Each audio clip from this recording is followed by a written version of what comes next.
2020 பேட்ச்ல right Badri high school மாவட்டத்துல Badri high school 2020 batch மாணவன் ரகீப் இவரு பாகிஸ்தான் யூனிவர்சிட்டியில ஸ்காலர்ஷிப்ல பாகிஸ்தான் யூனிவர்சிட்டி வைத்து அவரு நாளைக்கு கம்ப்யூட்டர் சயின்ஸ் கோர்ஸ் செய்யறாரு. இவரு இடெக் ஸ்டூடெண்ட் உள்ளார். அப்ப எங்களுக்கு உண்மையிலே இடெக் படிச்சால் என்னென்ன கோர்ஸ்கள் செய்யலாம், இடெக் படிச்சால் எப்படியான டிகிரிக்கு போகலாம், கம்பைன்மெண்ட் செஞ்சால்தான் ஒரு சாஃப்ட்வேர் இன்ஜினியர் ஆகும், கம்பைன்மெண்ட் செஞ்சால்தான் கம்ப்யூட்டர் சயின்ஸ் செய்யக்கூடியதாகவோ ஒரு ஃபார்மாலிட்டி இருந்துச்சு. ஆனா இப்ப உங்களுக்கு தெரியும் பிள்ளைகள் இடெக் படிக்கிற ஸ்டூடெண்ட்ஸுக்கும் கம்ப்யூட்டர் சயின்ஸ் செய்யக்கூடிய சாஃப்ட்வேர் இன்ஜினியர் செய்யக்கூடிய அதே மாதிரி ஐசிடி எடுத்த பிள்ளைகளுக்கு அதுல நிறைய ஃபீல்டு இருக்கு. ஆகவே இது சம்பந்தமான அறிவு அலாமை சொல்லி ஒரு ப்ராஜெக்ட் ப்ரோக்ராம் எனக்கு தெரிய வந்துச்சு. அது இப்போ வந்து பொதுவாக எல்லாருக்கும் மாதிரி இப்போ வந்து கட்டுரை சோசியல் மீடியா கிடைச்சிருக்கு. இப்போ உனக்கும் தெரிஞ்சுக்கும் இந்த வருஷம் கோல் பண்ணிட்டாங்க. கோல் பண்ணி டெட் டைம் க்ளோஸ் ஆகிட்டு அவங்களுக்கு வந்து நான் அப்ளை பண்ணி ஒரு எக்ஸாம் செஞ்சுட்டு அதை எக்ஸாம் நாங்கள் செலக்ட் ஆகும். அவங்க அதோட ரெலவெண்ட் டாக்குமெண்ட்ஸ் எடுத்து அப்படி நான் யூனிவர்சிட்டி போகிறேன். இப்போ நான் வந்து BS computer science government private university அப்படி செக்டர் யூனிவர்சிட்டி GCU அப்படி செக்டர் யூனிவர்சிட்டியில் ஏஷியாவிலே டாப் ரேங்க் யூனிவர்சிட்டிஸில் கொண்டு எங்கே போயிட்டாலும் ஒர்க் கிடைக்கக்கூடிய ஒரு யூனிவர்சிட்டி வந்தாங்க. யூனிவர்சிட்டியோட எனக்கு பிஎஸ் கம்ப்யூட்டர் சயின்ஸ் இருக்கு.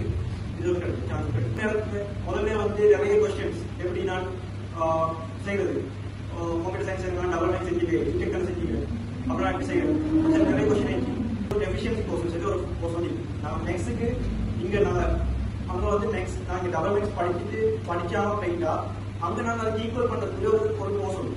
அது கம்ப்யூட்டர் சயின்ஸ் ரிசல்ட் வந்து ஒரு நீங்கள் உங்களுக்கு ஸ்பெஷல் ஷெட்யூல் ஸ்பெஷலாக வந்து உங்களுக்கு அது சூஸ் பண்ணிட்டு cyber security, software engineering, networking, web development, web designing, உங்களுக்கு என்ன தேவையோ உங்களுக்கு என்ன நினைக்கிறோம், உங்களுக்கு என்ன இது செய்யணும்னு நினைக்கிறோம் அந்த ஃபீல்ட் உங்களுக்கு போயிடும்.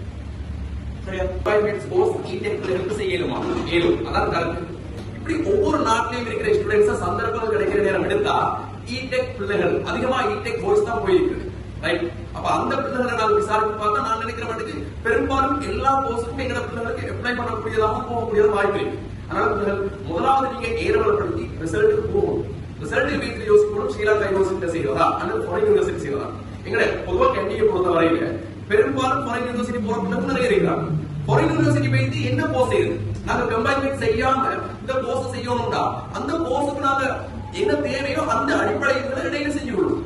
இவர் சாஃப்ட்வேர் இன்ஜினியரிங் செய்யறாரு, இவர் கம்ப்யூட்டர் சயின்ஸ் செய்யறாரு அல்லது ஏஐ செய்யறாருன்னா அது செய்யற நேரம் சில பார்ட் சில நேரம் கம்பைன்மெண்ட் தேவைப்படும். அது அந்த செமஸ்டருக்குள்ள வரணும். அப்ப எங்களுக்கு ஸ்ரீலங்கா மாதிரி கஷ்டப்பட தேவையில்லை. அந்த உதாரணமா டிஃபரன்சியேஷன் அதாவது இன்டகிரேஷன் அது கம்பைன்மெண்ட்ஸ் நாங்க படிச்சோம். அதே இருக்குது. அது சின்ன பகுதி, அது பெரிய விஷயம் அல்ல. நாங்க எங்க படிக்கிற மாதிரி ஆள்கூட்டு கேந்திர கணிதங்கள் மாதிரி ஒரு பகுதி தான் வகையீடு தொகையீடு இருக்குது. அந்த பகுதி அந்த இடத்தை படிச்சிட்டீங்கன்னா உண்மையில அதை இங்க எங்களுடைய எஸ்எம்இல போட்டாலும் நான் படிக்கிறதே இருக்கு. அந்த பகுதியை போட்டா பிள்ளைகள் எங்களுக்கு சிம்பிளா நாங்க சுத்தி வர வேண்டியது கஷ்டப்பட்டு வர வேண்டியது சிம்பிளா எங்களுக்கு வந்துடலாம்.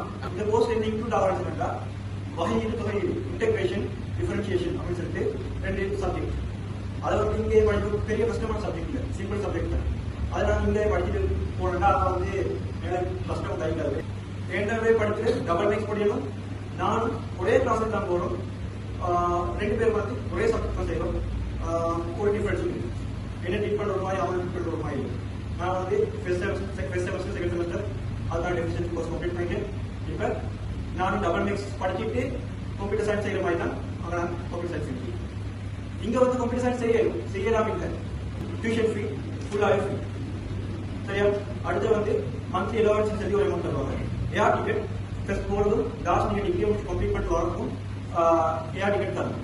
ஸ்ரீலங்கன் ஏர்லைன்ஸில் டேரக்ட் ஃப்ளைட் ஒரு பை டூ ஆகுது உங்களுக்கு ஏஆர் டிக்கெட் தருவாங்க. அது இல்லாமல் புக் எலவன்ஸ் சொல்லி அமௌண்ட் தருவாங்க. அப்போ எங்களோட அல்லது ஸ்கூல் கேர்ள் வந்து அல்லது ஸ்கூல் கேர்ள் வந்து எங்கள் படிக்கிற ஆப்போசிட் செட்டு ஒரு யூனிவர்சிட்டி ஹரிப்பூர் டிகிரி. அந்த யூனிவர்சிட்டி வந்து அந்த யூனிவர்சிட்டியில் ஏஐ செய்யுது. ஏஐ பிஎஸ்டி ஏஐ ஸ்டூடெண்ட் எம்மாக்கு வந்தா சார் அவன் செய்யறான் ஏஐ ரைட் ஆர்டிபிஷியல் இன்டெலிஜென்ஸ் இப்ப புதுசா வந்தது ரைட் மெஷின் லேர்னிங் இதெல்லாம் புதுசா வந்தது. இன்னும் ஒரு 5-10 வருஷத்துல தொழில் வாய்ப்புள்ளது அதுகளுக்கு தான்.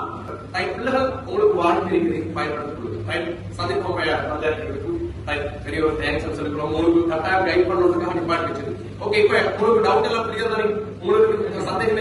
for the